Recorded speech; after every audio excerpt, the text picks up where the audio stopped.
She was beautiful. Nikki was a beautiful person. She was a fun-loving person, very popular, very social, and she loved to shop. She loved her friends. She just was a pretty normal teenager. We were close right up to the end.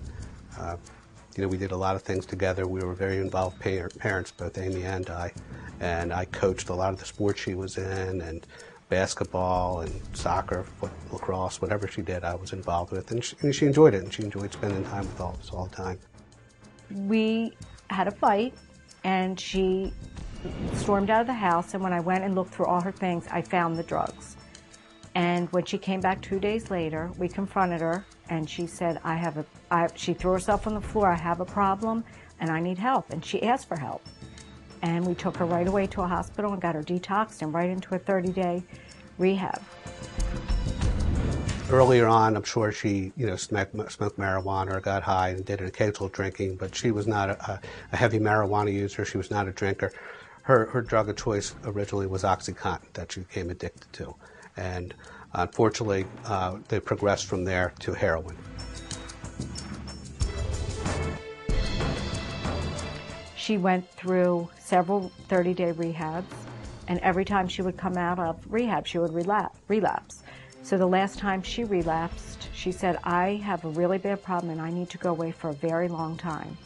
And we found her a place in Arizona that was a year, and she did beautifully there.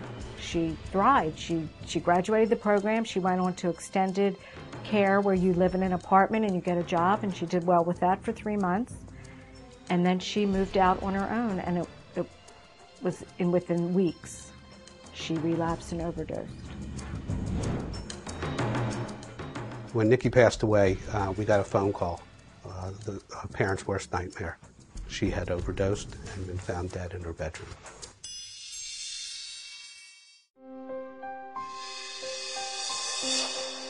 During Nikki's adolescent years, there were some red flags, some things that went on that, when we look back now that we're more educated on addiction and so forth, that we probably would have addressed a little differently. We kind of ignored some of the signals that came out, some of her behaviors in not bringing friends to the house, not coming to family functions, not answering the phone or speaking to us for a couple of days. When we call there, when she was living alone in college or whatever, 2, 3 in the afternoon, she'd just be getting up, things like that.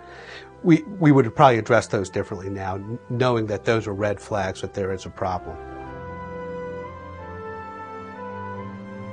I would recommend confronting your child, but not stopping there.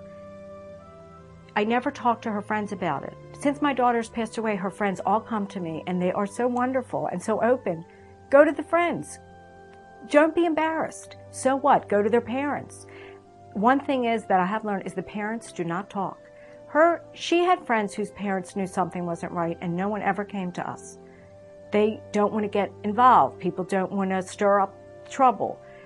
If you want to save a life, then speak up. We have started a foundation, which is a little bit of healing on our part, the Nikki Perlow Foundation, and it's to help other families and young adults deal with recovery and addiction. The hardest thing I've ever lived through. And it's the hardest thing that any parent could live through. It's drastically changed who I am, how my whole life is. I have a life before and a life after. I think the biggest message that we have to deliver as a family is that if it could happen to us and happen to our daughter, it could really happen to anybody else.